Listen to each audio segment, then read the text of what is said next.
This is Koh Tao, a dream destination of Thailand.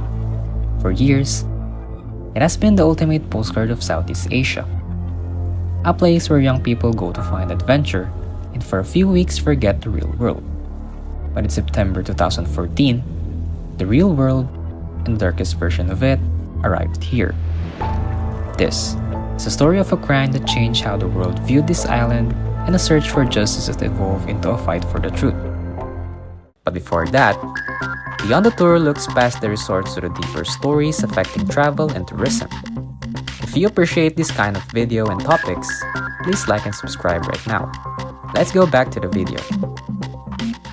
Meet Hannah Witheridge, a bright university student from England, and David Miller is a recent student from the island of Jersey. They were travelers not expecting to meet.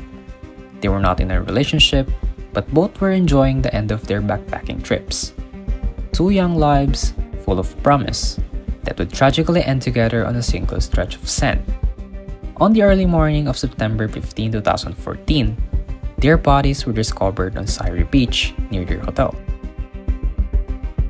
Hannah and David had spent time at a local beach bar the night before, then returned to the resort area before the attack. What followed was horrific. Both Hannah and David had been struck multiple times on the head with a heavy object. Investigators identified a blood-stained garden hoe and a wooden club found nearby. David's body was in shallow water, indicating he drowned after the assault. Hannah's body showed signs of sexual violence. Paradise was officially over. What followed was a massive police investigation, driven by international panic that many believe was flawed from its very first hour. The pressure on the Thai authorities was immediate and overwhelming. Thailand's image as the land of smiles was at risk, and the powerful tourism industry was panicked. The ruling military government, which had taken the power of humans earlier in May 2014, demanded a solution, and they demanded it fast. This demand for a quick arrest is where the investigation began to unravel. Eyewitnesses described chaos at the crime scene. Dozens of tourists and beach cleaners wandered in before the police sealed it, compromising evidence. Basic forensic procedure was ignored. The crime scene was not properly isolated. The collection of samples was later criticized by forensic experts as below international standards. Police initially chased a few leads, including a British traveler who had shared a room with David, hypothesized as a possible crime of passion, but that line ultimately went nowhere. Instead, the focus shifted to the thousands of migrant workers on the island, mostly low-wage laborers from Myanmar. In this community, outsiders often face discrimination, and the message from top officials seemed clear: the killer was likely one of them. After about 2 weeks, the police announced their breakthrough. They had arrested two Myanmar migrant workers, Zalin and Waipia. They were both young, around 21 at the time of arrest, and had no significant prior criminal record. The police claimed DNA from Hannah's body matched the suspects, and that they had confessed. In a move that shocked many observers, the suspects were publicly led through a staged reconstruction of the murderers on the beach for the media. But the victory celebration was short-lived. Days later, after finally receiving access to lawyers and consular officials, both men retracted their confessions. They claimed they had been tortured by police, beaten, stripped, threatened until they agreed to confess. This introduced the core conflict of the entire case. Were these two men the brutal killers, or were they scapegoats? Human rights groups argued the police, under intense pressure to resolve a high-profile crime, framed the weakest people on the island. The defense team claimed the DNA evidence was contaminated, the samples mishandled, and the rights of the accused violated. The prosecution insisted the DNA evidence was proof and the confessions were valid. The foundation of justice was now under question. The trial began on the nearby island of Koh Tao.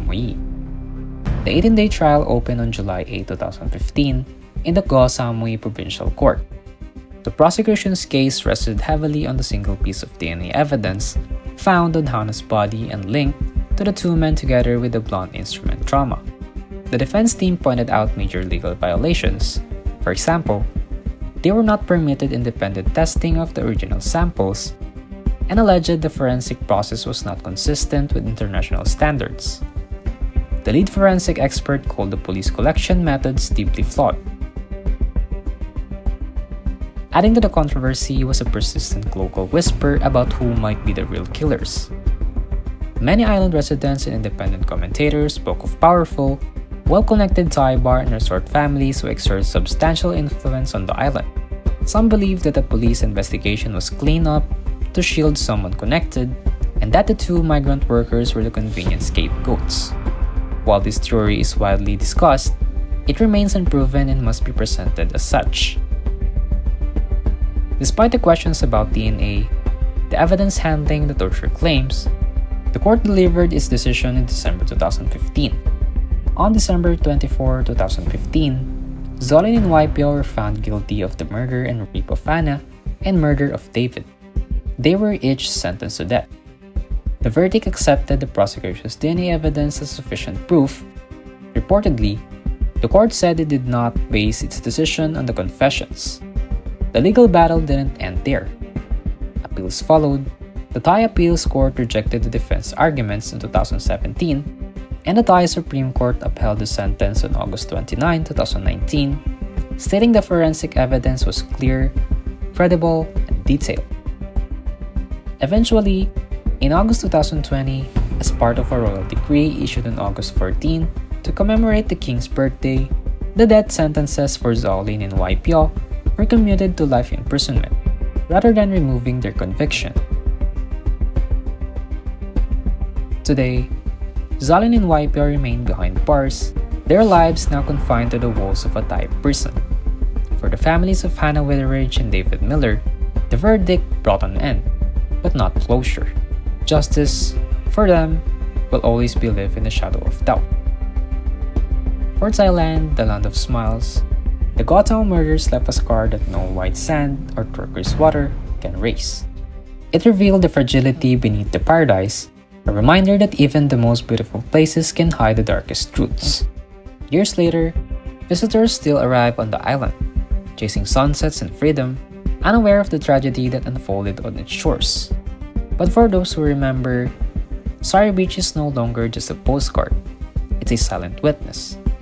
A place where two lives ended, a mystery deepened, and the world learned that paradise sometimes has a price.